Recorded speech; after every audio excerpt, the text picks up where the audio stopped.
Aksi Ketua KPK Firly Bahuri tidak hanya memalukan, tapi yang paling penting Anda dalam melakukan kegiatan itu, apapun yang Anda lakukan, entah itu konsepnya pencegahan, penindakan, Anda harus transparan, itu pertama. Dan dia menghibahkan lagu Mars itu ke KPK. Dan kebetulan juga bagus isinya. Ada nggak partisipasi? Dia bilang kan ada orang yang istri ketua bisa bikin terus menghibah gitu.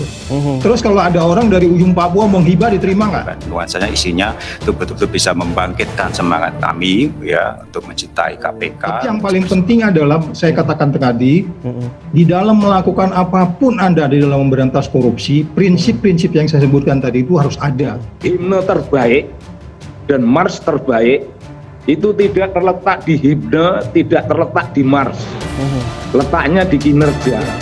Which is itu semuanya nggak ada di dalam menciptakan himne dan lagu ini. Oke. Partisipasi nggak ada, fairness-nya mungkin lebih bagus tuh pegawai kemarin didorong untuk menciptakan lagu itu. Dia menghibahkan lagu ciptaannya tanpa bayar ya. Hak ciptanya diberikan KPK loh, hak ciptanya tuh. Ada yang salah nggak? Ya kalau saya punya kemampuan, mungkin saya akan buat. Coba ini benar dilihat kronologisnya, benar nggak ini? Seperti apa mereka ide mau mengeluarkan lagu itu? Transparan nggak? Ada proses.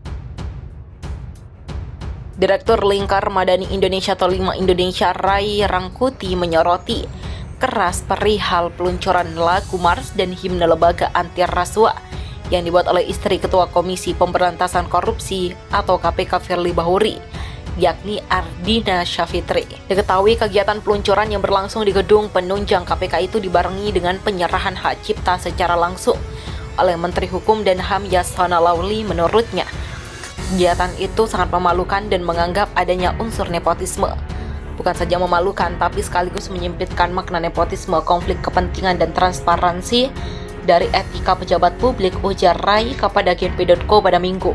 Bahkan banyak sekali argumen yang membela Firly Bahuri lantaran memberi penghargaan kepada istrinya sendiri, padahal argumen tersebut berkeinginan menghilangkan unsur nepotisme.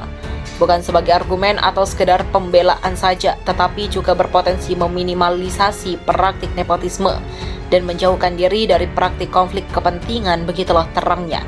Dia menambahkan boleh saja jika masyarakat umum memberikan dukungan seperti yang dilakukan oleh istri Firly. Namun istri Ketua KPK itu juga harus paham soal konflik kepentingan. Keluarga Komisaris KPK seharusnya tidak perlu terlibat dalam aktivitas tindakan yang dapat mengundang cibiran publik pada kerja-kerja pemberantasan korupsi dan khususnya KPK, tuturnya. Sebelumnya Yasona Lauli menyerahkan 2 hak cipta lagu Mars dan himne kepada KPK yang dibuat oleh istri Firly Bahuri, Ardina Syafitri. Penyerahan itu dilakukan secara langsung oleh Yasona kepada Firly Bahuri dalam acara launching lagu Mars dan himne KPK di Aula Gedung Merah Putih. Lagu Mars dan himne ini diciptakan milik KPK, ungkap Yasona Lauli, menggunakan aparat penegak hukum termasuk KPK untuk jatuhkan elektabilitas jelang pemilu bukan hal baru. Ketua Komisi Pemberantasan Korupsi atau KPK Firly Bahuri mengungkapkan menjelang pemilihan umum atau pemilu 2024, pihaknya kerap didesak untuk menetapkan gubernur maupun tokoh tertentu sebagai tersangka. Namun desakan semacam ini dinilai bukan hal yang baru menjelang kontestasi 5 tahunan tersebut, sehingga aparat penegak hukum diminta berhati-hati dalam bertindak. Firly mengaku belakangan ini kerap muncul desakan agar lembaganya memeriksa gubernur hingga anak pejabat yang popularitasnya tinggi. Desakan ini muncul dari kelompok masyarakat. Begitu banyak pendapat dan permintaan agar KPK segera memeriksa beberapa gubernur terkait beberapa kasus di masa lalu dan masa depan, juga memeriksa KKN atau anak pejabat dan tokoh-tokoh lain yang memang punya nama dan popularitas dan lain-lain. Begitulah kata Firly dalam unggahan Twitternya @firlybahuri yang diikuti pada Senin. Firly menduga permintaan ini disisipi kepentingan politik untuk pemilu 2024 mendatang. Menurutnya, suka tidak suka KPK rawan dimanfaatkan untuk hal semacam ini.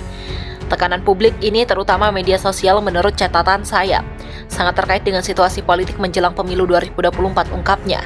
Dengan kondisi ini, Firly mengatakan pihaknya akan berupaya bekerja secara profesional dan transparan, termasuk tidak sembarangan para tokoh tersebut tanpa mendalami lebih dulu keterangannya, bukti, dan alat bukti yang diserahkan oleh masyarakat ke KPK maupun yang ditemukan di proses penyidikan.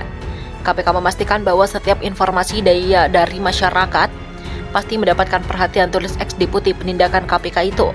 KPK tentu terus mempelajari dan mendalami termasuk keterangan bukti dan alat bukti baik yang disampaikan langsung ke KPK maupun keterangan dan fakta-fakta yang ditemukan dalam proses penyelidikan, imbu Firly.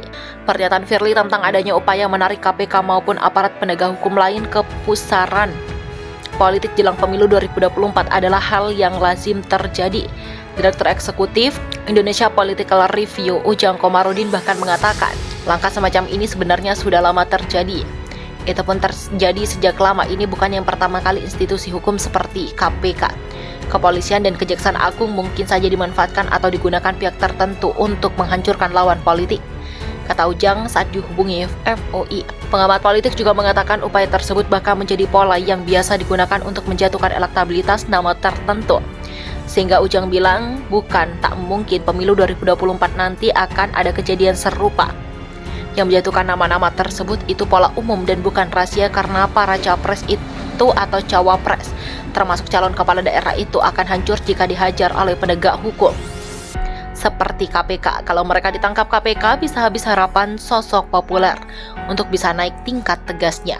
Hanya saja siasat semacam ini masih bisa dicegah supaya pemilu 2024 berjalan lancar tanpa peranti kampanye hitam.